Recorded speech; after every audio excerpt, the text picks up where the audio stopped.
Organisation है, जिसके कारण आज पूरे विश्व के किसानों पर उनकी खेती बाड़ी का, उनकी किसानी पर आज संकट आया हुआ है। आप देखें फ्रांस में, स्पेन में, जर्मनी में अलग अलग तरह से, इटली में अलग अलग तरह से आंदोलन किए जा रहे हैं, और लेकिन हमने ये नहीं देखा कि किसी और देश में भारत की तरह दमन चक्र चलाया जा रहा हो, गोलियां चलाई जा रही हैं। किसान भाइयों को मेरी तरफ से राम राम। भाइयों, आपकी जो भी मांगे हैं मैं आपको आश्वस्त करता हूं कि इन मांगों को जहां जो बात प्रदेश सरकार में रखनी होगी निश्चित ही प्रदेश सरकार में आपकी बात पहुंचाऊंगा, और जहां केंद्र सरकार के पास आपकी बात पहुंचानी होगी वहां केंद्र सरकार के पास पहुंचाऊंगा। मैं स्वयं एक किसान हूं और मैं ये मानता हूं कि भारत की आत्मा गांव में बसती है, यानी कि गांव में किसान रहता है तो किसानों में बसती है। और इस चीज से कोई भी नहीं मुकर सकता कि जब कुछ वर्ष पहले जब महामारी आई थी तो सारे क्षेत्रों में उथल पुथल मच गई थी। कृषि ही एक ऐसा क्षेत्र था जिसके कारण आज हमारी अर्थव्यवस्था ऊपर उठी है, लोगों में खरीदा जाएगा। तो हम आपसे ये आग्रह करते हैं कि किसानों का गेहूं 2700 रुपए से कम न खरीदा जाए, अन्यथा क्षेत्र में एक बड़ा आंदोलन खड़ा किया जाएगा। गेहूं का जो मूल्य रहेगा, गेहूं की जो खरीदी होगी वो आपको 2700 में ही करनी होगी। इसके लिए आप संबंधित आगुओं से आप संपर्क करें और उनको सूचित करें। कार्रवाइयां होती हैं, लेकिन कुछ संलिप्त अधिकारियों द्वारा ले देकर वो सब निपटारा कर दिया जाता है। महोदय, कई यहाँ पे जो विक्रेता हैं वो ऊंची पकड़ वाले भी हैं और पैसे वाले भी हैं, धनाढ्य परिवारों से हैं। महोदय, हम चाहते हैं कि इस पर भी सख्त से सख्त कानून बना जाए जिससे किसानों की लूट आगे से ना हो। महोदय, मिर्च, हल्दी और अन्य मसालों के लिए एक राष्ट्रीय आयोग का गठन किया जाना चाहिए जो इसके खरीदी से लेकर इनके निर्यात तक का लेखा जोखा रखे और उसके लिए नियम बनाए। महोदय, इसके लिए हमारी 12वीं जो मांग है कि संविधान की 5वीं सूची को लागू कर आदिवासियों की जो जमीन है उसकी लूट बंद की जाए। महोदय, इसके अलावा 13वां जो हमारा भूमि अधिग्रहण बिल जो 2013 में बहुत ही संघर्षों के बाद किसानों ने काफी संघर्ष किया और 2013 की तत्कालीन कांग्रेस सरकार द्वारा लाया गया, जिसमें हमारी अगर सरकारी मूल्य अगर जमीन का 1 लाख रुपए है तो पहले हमें उसका 2 लाख रुपए दिया जाता था। उस समय 2013 में कांग्रेस सरकार ने किसानों की लड़ाई के बाद अपने मन से नहीं, किसानों की लड़ाई किसानों लड़के बनवाया ये कानून। उसमें यह कानून बनाया गया कि अगर आपकी सरकारी कीमत 1 लाख है तो आपको 4 लाख का मुआवजा दिया जाएगा। उसी के बाद सरकार या कोई कंपनी भूमि का अधिग्रहण करेगी। लेकिन आदरणीय श्री नरेंद्र मोदी जी ने 2015 में भी इसमें संशोधन लाकर इस कानून को पहले जैसा बना दिया और हमारा जो भूमि अधिग्रहण का जो रकम थी जो किसानों को मिलना चाहिए थी वो फिर से आधी कर दी गई।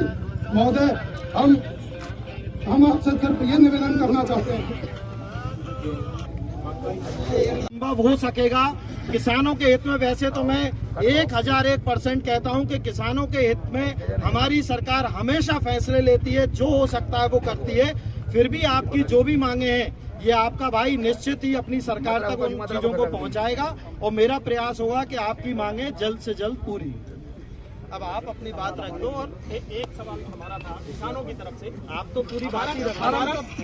किसानों की तरफ से एक प्रश्न है कि सरकार द्वारा जो किसानों के ऊपर दमन किया जा रहा है शंभू बॉर्डर पे, क्या खनौरी बॉर्डर पे, शंभू बॉर्डर पे, क्या आप उसको जायज मानते हैं? मेरा आप सबसे यही आग्रह होगा कि हम लोगों के बहकावे में ना आए। नहीं आ रहे, मेरी तो सुन लो। किसान है या नहीं गए यही बता दो। मुझे नहीं लगता यहाँ ऐसा होगा किसी के साथ प्रशासन के व्यक्ति ने या किसी जनप्रतिनिधि ने कभी कोई अपमान किसी का किया, आपके इस बेटे ने कभी किया, तो आप ऐसा क्यों मान रहे हो कि सरकार वहाँ कर रही हो? देखिए, ये सोशल मीडिया जो है एक ऐसा हमें हथियार मिला है, इससे हम देश का भला भी कर सकते हैं।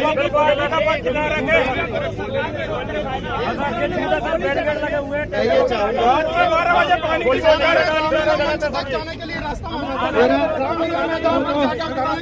मेरा आपसे ही अनुरोध है कि आप अपनी बात मुझ तक रखें।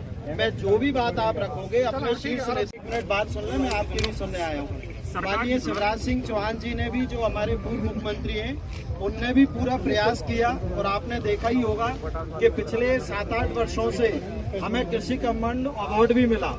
और आज भी जो इस प्रदेश का मुख्यमंत्री है वो भी एक किसान का बेटा है। मैं स्वयं भी एक किसान का बेटा हूँ। आप सबके आशीर्वाद से मुझे ये सौभाग्य मिला कि लोकतंत्र के सर्वोच्च मंदिर में बैठकर मैं अपने क्षेत्र की बात रखूं। और हमेशा मैंने, चाहे किसान की बात हो, चाहे मजदूर की बात हो, चाहे हमारे क्षेत्र में स्वास्थ्य सुविधाएं बढ़ाने की बात हो, चाहे पर्यावरण की बात हो, हर तरह से हर चीज को अपने संसद में रखा है।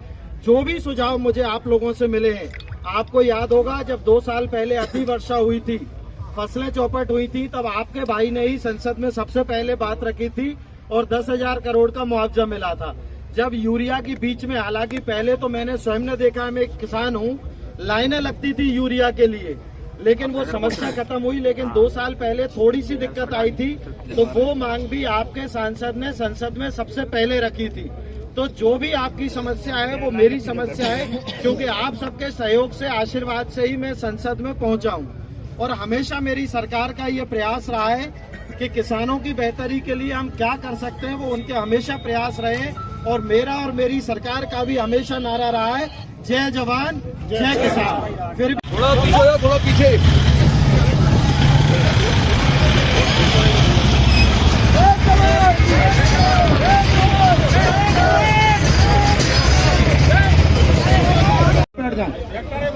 ट्रैक्टर बंद कर ले, ट्रैक्टर बंद कर ले।